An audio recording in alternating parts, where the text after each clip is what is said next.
Hello, in today's video I'll show you how to enable hot water mop washing on MOVA Z60 Ultra.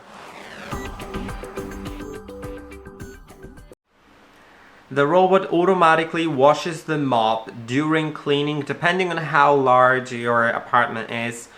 It may happen multiple times during the cleaning process, and to ensure that it cleans properly, you can enable hot water mopping. It will use a little more power because it has to heat up the water, but it'll make the water make the mop wash better.